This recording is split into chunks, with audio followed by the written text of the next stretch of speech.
Bismillahirrahmanirrahim. Assalamualaikum warahmatullahi wabarakatuh. Salam sejahtera untuk kita semua.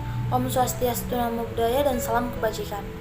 Perkenalkan, nama saya Reski Amalia, NIM D1A1210056 dari jurusan Agribisnis.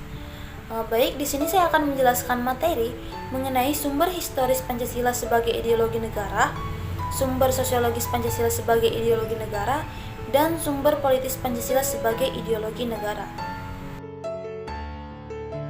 Yang pertama A. Sumber historis Pancasila.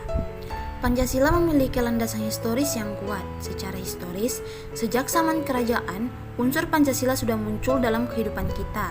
Agar nilai-nilai Pancasila selalu melekat dalam kehidupan bangsa Indonesia, maka nilai-nilai yang terkandung dalam setiap Pancasila tersebut kemudian dirumuskan dan disahkan menjadi dasar negara.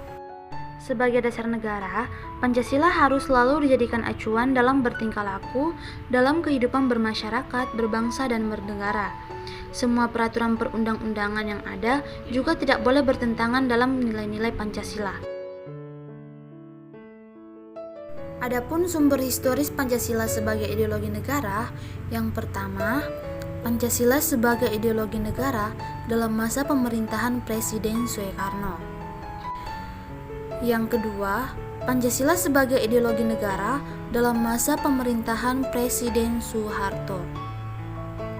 Yang ketiga, Pancasila sebagai ideologi negara dalam masa pemerintahan Presiden Habibie. Yang keempat, Presiden sebagai ideologi negara dalam masa pemerintahan Presiden Abdurrahman Wahid. Yang kelima, Pancasila sebagai ideologi negara dalam masa pemerintahan Presiden Megawati. Dan yang terakhir, Pancasila sebagai ideologi negara dalam masa pemerintahan Presiden SBY.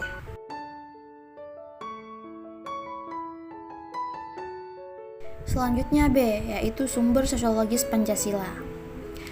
Sosiologi dipahami sebagai ilmu tentang kehidupan antar manusia.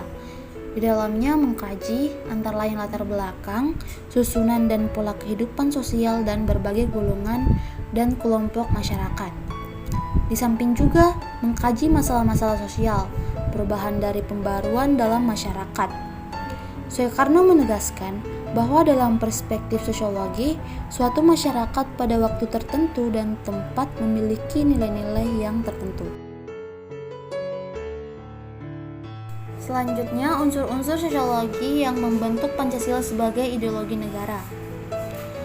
Yang pertama, sila ketuhanan yang Maha Esa dapat ditemukan dalam kehidupan beragama bermasyarakat Indonesia dalam berbagai bentuk kepercayaan dan keyakinan terhadap adanya kekuatan gaib. Yang kedua, sila kemanusiaan yang adil dan beradab dapat ditemukan dalam hal saling menghargai dan menghormati hak-hak orang lain, tidak bersikap sewenang-wenang. Yang ketiga, sila persatuan Indonesia dapat ditemukan dalam bentuk solidaritas, rasa kesetiakawanan, rasa cinta tanah air yang berwujud pada mencintai produk dalam negeri. Yang keempat, sila kerakyatan yang dipimpin oleh hikmat kebijaksanaan dalam permusyawaratan perwakilan dapat ditemukan dalam bentuk menghargai pendapat orang lain, semangat musyawarah dalam mengambil keputusan. Dan yang kelima, sila keadilan sosial bagi seluruh rakyat Indonesia tercermin dalam sikap suka menolong, menjalankan gaya hidup sederhana, tidak menyolok atau berlebihan.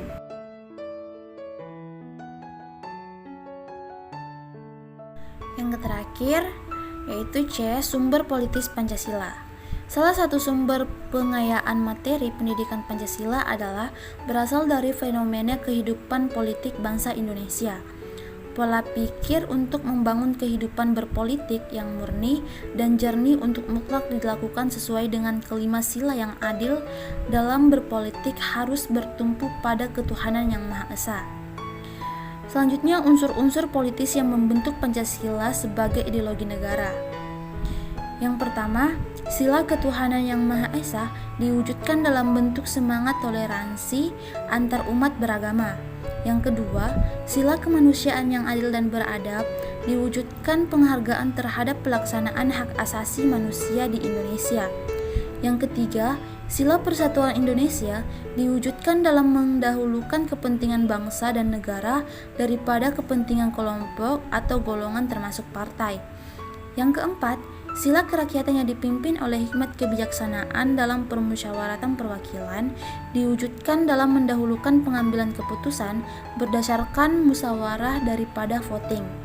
Dan yang kelima, sila keadilan sosial bagi seluruh rakyat Indonesia diwujudkan dalam bentuk tidak menyalahgunakan kekuasaan untuk memperkaya diri atau kelompok, karena penyalahgunaan kekuasaan itu termasuk pemicu terjadinya korupsi.